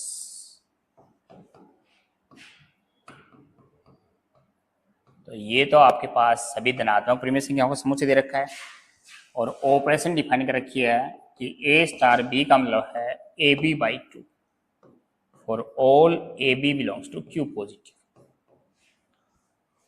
ये दे रखा है, क्या आबेली ग्रुप है, ये चेक करना है कि आबेली ग्रुप बनेगा या नहीं बनेगा। तो जब एलिमेंट आपको क्या दे दे, अनलिमिटेड दे दे, यानी कोई लिमिट नहीं है इसमें, इनफाइनाइट एलिमेंट आपके पास, इनफाइनाइट एलिमेंट है, तो हम टेबल तो बना नहीं सकते। तो टेबल तो हम 5-7 एलिमेंट देगा तब बना पाएंगे। तो हम क्या करेंगे, आपको कैसे इनवर्स फाइंड करने हैं, क्योंकि या तो इस टाइप के क्वेश्चन में क्या पूछता है आपको, केवल ये पूछेगा इसका आइडेंटिटी एलिमेंट बताओ, या ये पूछेगा कि ए का इनवर्स बताओ या बी का इनवर्स बताओ, किसी भी एलिमेंट का इनवर्स बताओ, या पूरा क्वेश्चन पूछेगा तो ऑप्शन बनाएगा, तो ग्रुप है, आबेली ग्रुप है, नहीं है, इस टाइप से बनाएगा कि क्या बनेगा आपका। तो ये जो है जब इस टाइप का दे देगा तो हम ये कंडीशंस कैसे चेक करेंगे, यानी जब इनफाइनाइट एलिमेंट दिए हुए हैं तो हम क्या करेंगे। तो पहली बात, सबसे पहले हम जीवन प्रॉपर्टी चेक करें, क्लोजर। तो हम क्या करेंगे, दो एलिमेंट मान के चलेंगे, क्योंकि क्लोजर में हमें दो एलिमेंट मानने थे, तो हम मान लेंगे कि सपोज एक एलिमेंट ए है क्यू पॉजिटिव का, दूसरा एलिमेंट बी है क्यू पॉजिटिव का। दो एलिमेंट मान लिए, अब इनके बीच में क्या लगाएं, ऑपरेशन लगाएं। तो ऑपरेशन लगाने पे ये अगर क्यू पॉजिटिव का एलिमेंट हो जाएगा तब तो सही है मामला। तो ए स्टार बी का मतलब क्या है, ए स्टार बी का मतलब होगा ए बी बाई टू, ये डिफाइन कर रखा है इसने कि ए स्टार बी का मतलब है ए बी बाई टू। पहले दोनों को मल्टीप्लाई कर दो, टू से डिवाइड कर दो। अब ये देखो, क्योंकि ए अगर क्यू पॉजिटिव में बी क्यू पॉजिटिव में है तो दो पॉजिटिव रेशनल नंबर को प्रोडक्ट करोगे तो भी एक रेशनल नंबर ही आएगा, और टू से टू भी आपका रेशनल नंबर है तो डिवाइड करोगे तो भी रेशनल नंबर आएगा, तो ये आपका क्यू पॉजिटिव हो जाएगा, क्यू पॉजिटिव हो जाएगा। तो इसका मतलब क्लोजर प्रॉपर्टी तो सेटिस्फाइड है ना। नीचे रीजन लिख सकते हो, अभी तो याद है, बाद में इनको देखोगे तो नहीं याद रहेगा कि क्योंकि ए क्यू पॉजिटिव में है, बी क्यू पॉजिटिव में है, इसका मतलब ए इंटू बी करेंगे तो वो भी किसका होगा, क्यू पॉजिटिव में होगा। और फिर ए बी क्यू पॉजिटिव में है, टू जो है वो भी क्यू पॉजिटिव में है, तो ए बी बाई टू करेंगे यानी टू से डिवाइड करेंगे तो भी वो क्यू पॉजिटिव में ही होगा, पॉजिटिव नंबर ही आएगा, नेगेटिव तो बढ़ने से रहा कि पॉजिटिव नंबर को पॉजिटिव नंबर से डिवाइड कर रहे हो आप, तो ये भी आपका पॉजिटिव रेशनल नंबर है। तो इसका मतलब क्लोजर प्रॉपर्टी सेटिस्फाइड हो जाएगी, इसमें कोई दिक्कत नहीं आएगी, तो क्लोजर तो सही हो गई। उसके बाद दूसरी प्रॉपर्टी G2 एसोसिएटिविटी। एसोसिएटिविटी में हमें क्या करना है, तीन एलिमेंट मानने हैं, और पहले तो क्या फाइंड करना है, ए स्टार बी स्टार सी की वैल्यू फाइंड कर लूं मैं। इसकी वैल्यू क्या आएगी, ए स्टार बी स्टार सी की वैल्यू फाइंड कर लूं, तो ए स्टार बी का मतलब हो गया ए बी बाई टू, उसको ऑपरेशन करवानी है सी से, फिर इसका मतलब हो जाएगा A B C by four, एक टू और से डिवाइड करेंगे, दोनों को मल्टीप्लाई करके टू से डिवाइड करना है, दोनों को मल्टीप्लाई करके टू से डिवाइड करेंगे तो ये आ जाएगा A B C by four. इसका मतलब ये इक्वेशन नंबर 1 आ गई। उसके बाद दूसरी साइड क्या होती थी, ए star B star c, last दो के ब्रैकेट, एक बार फर्स्ट दो के ब्रैकेट, एक बार लास्ट दो के ब्रैकेट, तो ये चेक करें हम, तो ये चेक करेंगे तो ए स्टार ब्रैकेट की वैल्यू क्या जाएगी, बी सी बाई टू, फिर वापस दोनों को मल्टीप्लाई करना है, दो से डिवाइड करना है, क्योंकि ये ए बन गया एक प्रकार से, ये बी बन गया, तो A B C by four, ये इक्वेशन नंबर 2 हो जाएगी। तो 1 और 2 से राइट हैंड साइड बराबर तो लेफ्ट हैंड साइड भी बराबर होगी।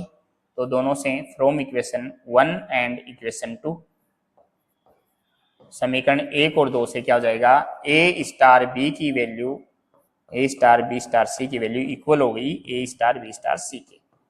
इसका मतलब एसोसिएटिव भी लागू हो गई, एसोसिएटिव भी लागू हो गई। तीसरी कंडीशन आपको आइडेंटिटी एलिमेंट चेक करना है। तीसरी बात आपको क्या चेक करना है, आइडेंटिटी एलिमेंट चेक करना है। तो थर्ड कंडीशन थी हमारी आइडेंटिटी एलिमेंट चेक करें।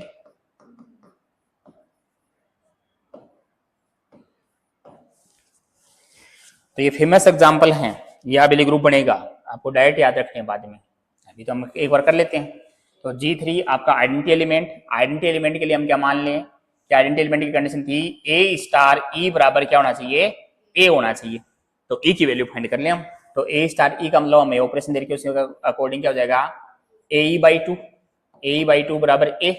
तो यहाँ से ई की वैल्यू फाइंड करेंगे तो ई कितना जाएगा 2 आ जाएगा आपके पास। ए से कैंसिल होगा, ई बराबर क्या जाएगा 2 आ जाएगा। तो ये आपके पास 2 हो गया। और 2 आपका क्यों पॉजिटिव में है, भी पॉजिटिव रेशनल नंबर है। इसका मतलब आइडेंटिटी एलिमेंट अगर इसका पूछे तो आइडेंटिटी एलिमेंट 2 होगा। अब आइडेंटिटी एलिमेंट का मुझे पता चल गया तो मैं इनवर्स फाइंड कर सकता हूँ, इनवर्स फाइंड कर सकता हूँ। तो G4 कंडीशन इनवर्स फाइंड करना आपको, इनवर्स एलिमेंट, इनवर्स एलिमेंट के लिए हम क्या करेंगे, मान के चलेंगे। क्या मान लें कि माना ए कोई एलिमेंट है, एक एलिमेंट का फाइंड कर लें फिर सब का जाएगा। ये ऐसे क्वेश्चनों में कि माना ए बिलोंग्स टू क्यू पॉजिटिव का इनवर्स एलिमेंट जो है वो कोई एक्स है, इनवर्स एलिमेंट क्या है एक्स है। तो इनवर्स की कंडीशन से हम क्या जानते हैं कि अगर ए का इनवर्स एलिमेंट एक्स है तो ए को अगर एक्स से ऑपरेशन करवाएंगे, इनवर्स से ऑपरेशन करवाएंगे तो क्या आता है आइडेंटिटी एलिमेंट आता है। तो ए स्टार एक्स बराबर क्या हो जाएगा ई हो जाएगा। अब जो मानना है उसकी वैल्यू फाइंड कर लूं, यानी एक्स की वैल्यू फाइंड कर लेंगे। और एक्स की वैल्यू अगर क्यू पॉजिटिव में आ जाए तब तो ए का इनवर्स मिल जाएगा, वरना नहीं मिलेगा आपको। तो यानी हम क्या करें, ए स्टार एक्स का मतलब क्या हो जाएगा a x by two, x by two. और आइडेंटिटी एलिमेंट यहाँ क्या है इसका 2, आइडेंटिटी एलिमेंट पता चली गया हमें। तो आइडेंटिटी एलिमेंट 2 है, तो यहाँ से एक्स की वैल्यू फाइंड कर लें तो एक्स बराबर क्या जाएगा 4 अपॉन ए आ जाएगा। अब क्योंकि 4 भी आपका क्या है, ये आपका क्यू पॉजिटिव में बिलोंग कर जाएगा, इसका मतलब ए का इनवर्स ये हो गया कि ए का जो इनवर्स आया वो क्या है 4 अपॉन ए है, ये आपको मिल गया। तो बी का इनवर्स 4 अपॉन बी हो जाएगा, सी मानोगे तो 4 अपॉन सी हो जाएगा। तो प्रत्येक एलिमेंट का क्या मिल जाएगा इनवर्स मिल जाएगा, इनवर्स मिल जाएगा। तो ये आपका इसका इनवर्स हो गया। तो इनवर्स वाली भी कोई दिक्कत नहीं है। उसके बाद आपको आबेल चेक करना, तो G5 चेक करना पड़ेगा, कम्यूटेटिव प्रॉपर्टी चेक करनी पड़ेगी।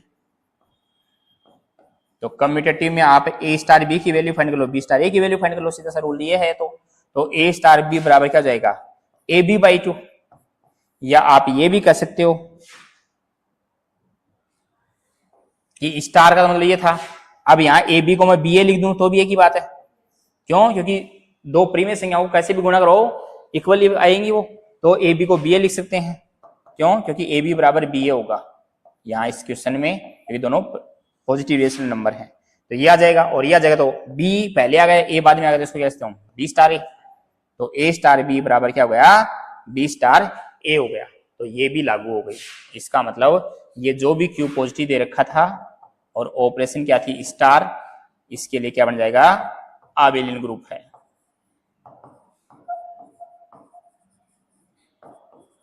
तो इसके लिए आबेलियन ग्रुप बन गया।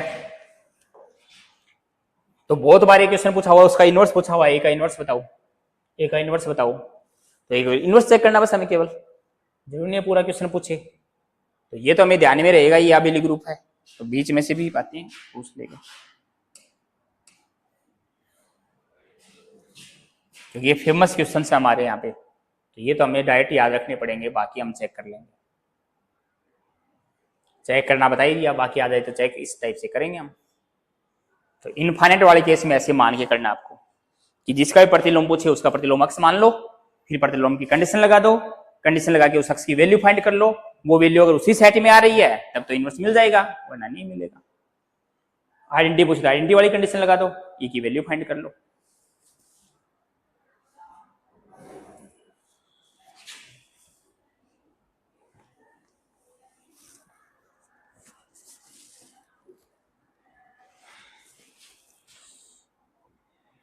धीरे धीरे इंटरेस्ट आने लगेगा अलजेब्रा में, है ना। बातें समझ में आएंगी तो बहुत इंटरेस्टिंग सब्जेक्ट है।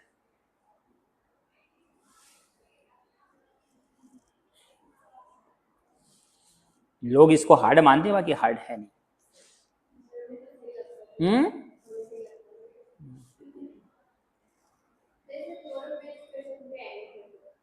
थ्योरम के रिजल्ट याद रखने अब हमें क्या करना पड़ेगा, अब उल्टा काम है।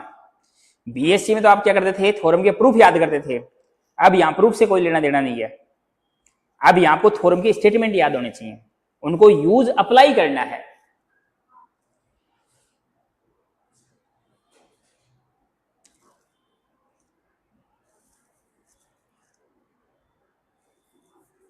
आएंगे धीरे धीरे बातें, अप्लाई कैसे करेंगे वही तो चीज सीखनी है।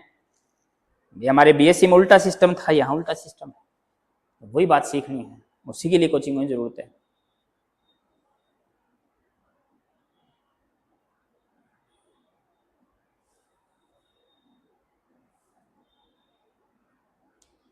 डिफरेंशियल इक्वेशन वगैरह तो कोई भी सोल्व कर लेगा, वो तो सोल्व करनी आनी चाहिए, बात खत्म। इंटीग्रेशन डिफरेंस बनानी चाहिए।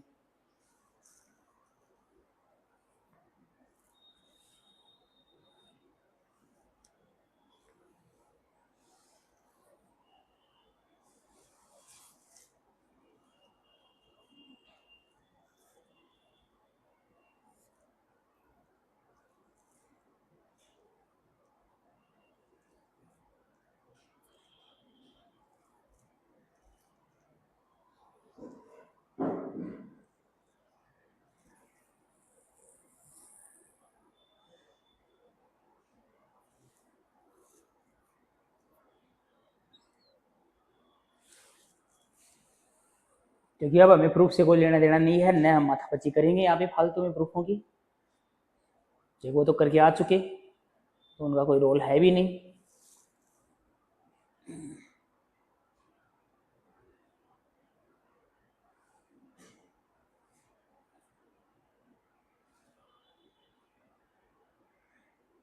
अब ये काम भी नहीं करने हमें। अब एग्जाम में एक आधी चीज पूछेगा, जैसे इनवर्स पूछेगा, इनवर्स वाली कंडीशन चेक करनी है। आइडेंटिटी एलिमेंट पूछेगा, आइडेंटिटी वाली कंडीशन चेक करनी है। पूरा का पूरा ग्रुप थोड़ी चेक करना है। जो जो ग्रुप बनते हैं उनकी लिस्ट बनवाएंगे, वो याद होनी चाहिए, बात करें बस, इतना ही काम है यहाँ पे। अब कौन से बनते हैं कौन से नहीं बनते, वो सब बातें ध्यान रखनी है। तो जो जितने हमने चेक कर लिए ये तो सब बन गए, सबके सब आवेली ग्रुप है।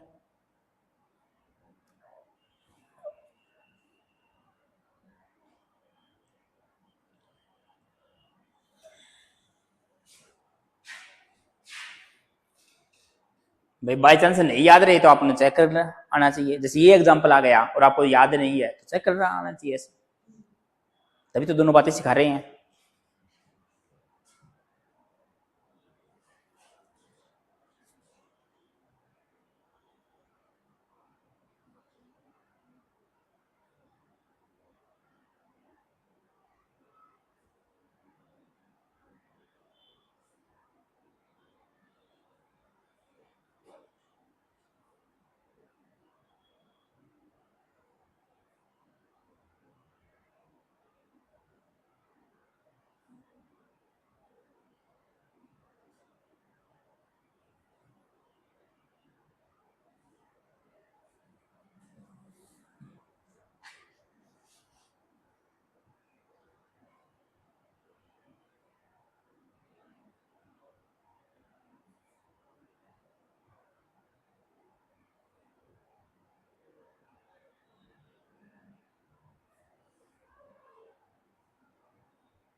तो कोई भी अगर इस टाइप का दे देगा क्वेश्चन तो उसको हम चेक कर पाएंगे कि इनफाइनाइट केस में।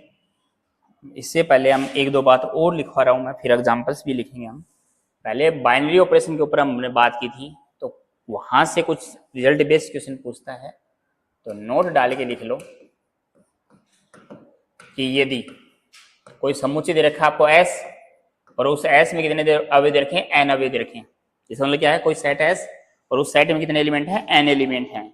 तो एस पर परिभाषित कुल कितनी द्विचर संख्याएं बनेंगी, ये बात पूछता है। तो एस पर परिभाषित द्विचर संक्रियाओं की संख्या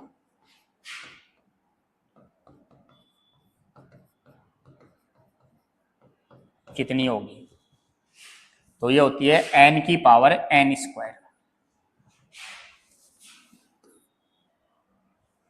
देन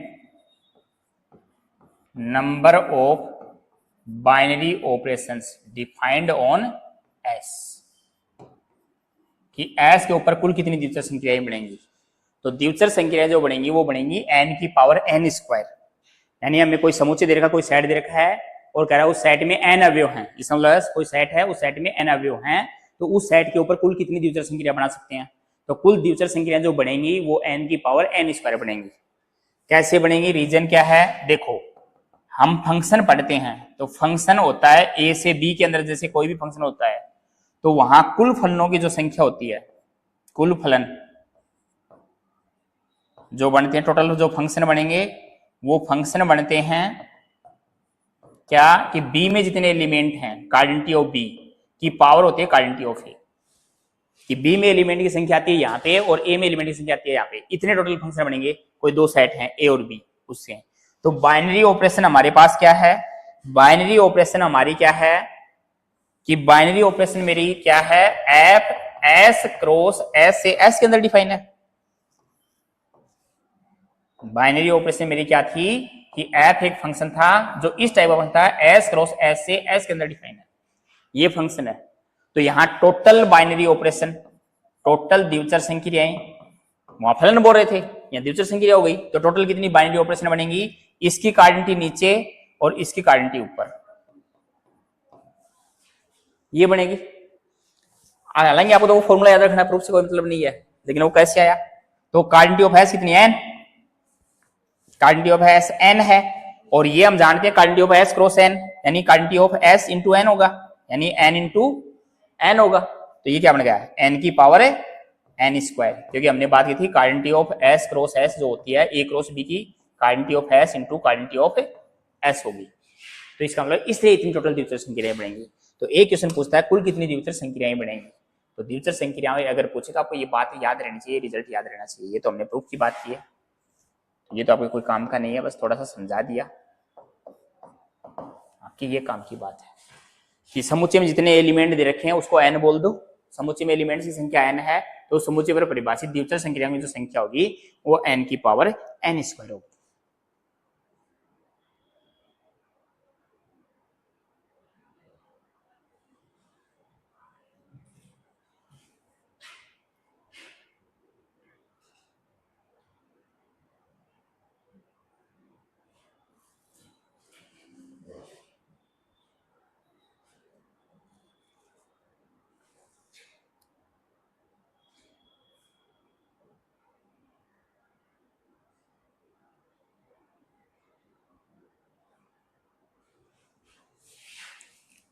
तो ये तो होगी पहली बात कि कुल कितनी द्विचर संक्रियाएं बनेंगी।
दूसरी पूछता है इसमें से क्रम विनिमय कितनी बनेंगी, ये तो सब बन गई।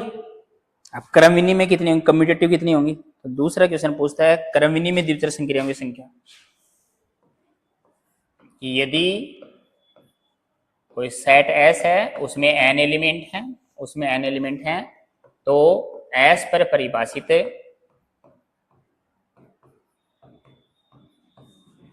क्रम विनिमय द्वितीय संक्रियाएं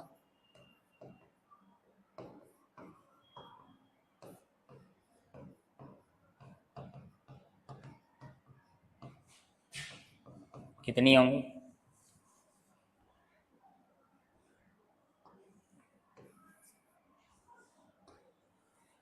क्रम विनिमय द्वितीय संक्रियाओं की संख्या कितनी होगी।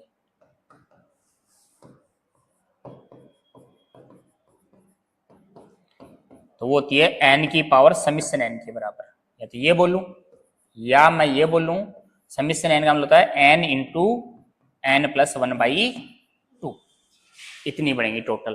कि अगर कम्यूटेटिव बाइनरी ऑपरेशन पूछ ले कितनी कम्यूटेटिव बाइनरी ऑपरेशन डिफाइंड होंगी इस सेट के ऊपर, तो इतनी कम्यूटेटिव बाइनरी ऑपरेशन डिफाइंड होंगी।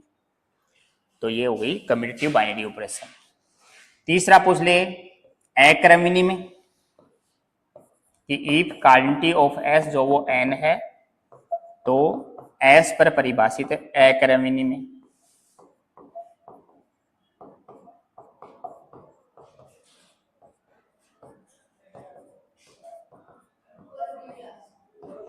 अक्रम विनिमय द्विचर संक्रियाएं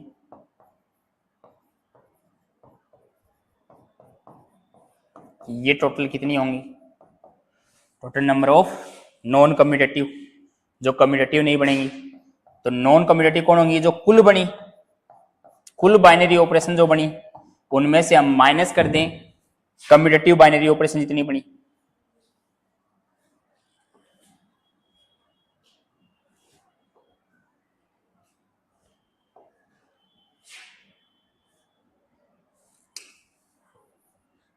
कुल में से हम माइनस कर दें number of commutative binary operations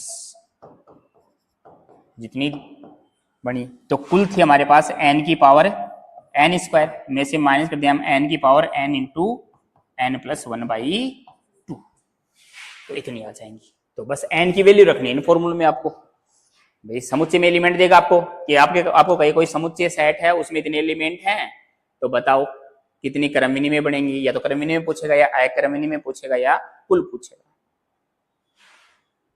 तो प्रूफ से कोई मतलब नहीं, कहो तो वो प्रूफ करके दिखा दे क्यों बनी इतनी, बाकी अपने कोई ज्यादा मतलब वाली बात है नहीं यहाँ पे। तो जितने चक्कर में पड़ोगे उतना गलत है, अभी तो शुरुआत है, धीरे धीरे इतना हो जाएगा मामला।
तो इस पे क्वेश्चन किस टाइप से फ्रेम करेंगे,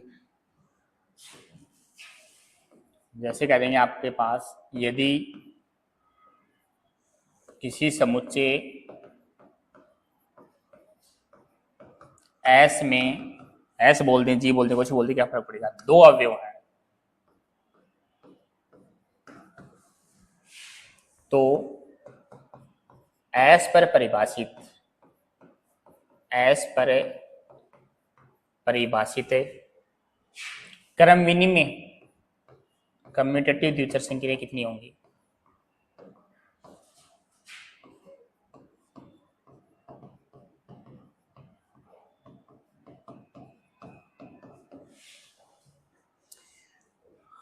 how many commutative binary operations define on S?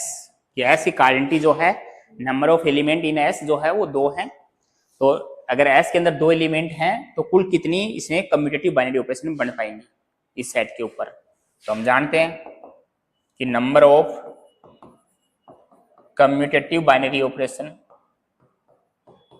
जो होती है वो n की power n into n plus 1/2 होगी, ये होती है। और यहाँ आपको s की जो क्वांटिटी दे रखी है, यहाँ आपको जो s की क्वांटिटी दे रखी है वो 2 दे रखी है, यानी n का मान 2 हो गया, तो n की जगह 2 रख दें बस। तो n की जगह 2 पुट करोगे तो 2 की पावर 2 इंटू 2 प्लस 1/2 हो जाएगा। तो ये आपका पास क्या बचेगा, 2 की क्यूब बचेगा, और 2 क्यूब मतलब 8 बचेगा, तो 8 आपका ऑप्शन हो जाएगा।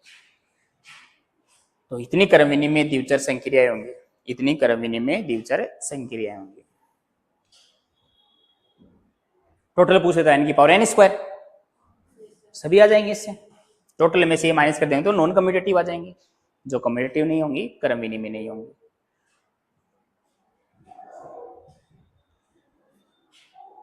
तो बाइनरी ऑपरेशन के ऊपर इस टाइप के क्वेश्चंस फ्रेम हो सकते हैं, ऐसे क्वेश्चंस पूछते हैं।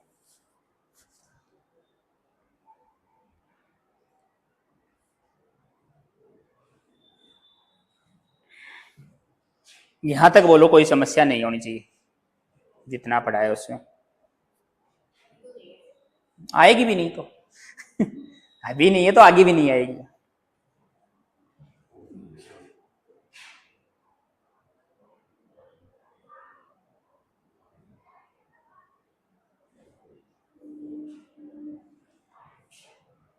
पूरा ऐसे ही समझ में आएगा, फिर उसके बाद आप कितनी मेहनत कर पाते हो डिपेंड उसके ऊपर करेगा।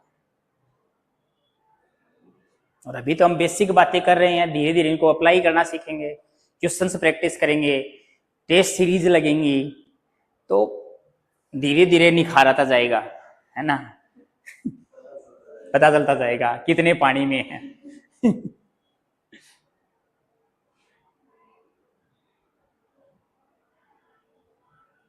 क्योंकि यहाँ वाली प्रैक्टिस तो एग्जाम में काम में आएगी। अब ये याद कैसे होंगे, याद रटने से नहीं होंगे, फॉर्मूले अप्लाई करने से होंगे, क्वेश्चन करने से होंगे। तो हम जितनी ज्यादा प्रैक्टिस करेंगे वैसे वैसे याद होते जाएंगे।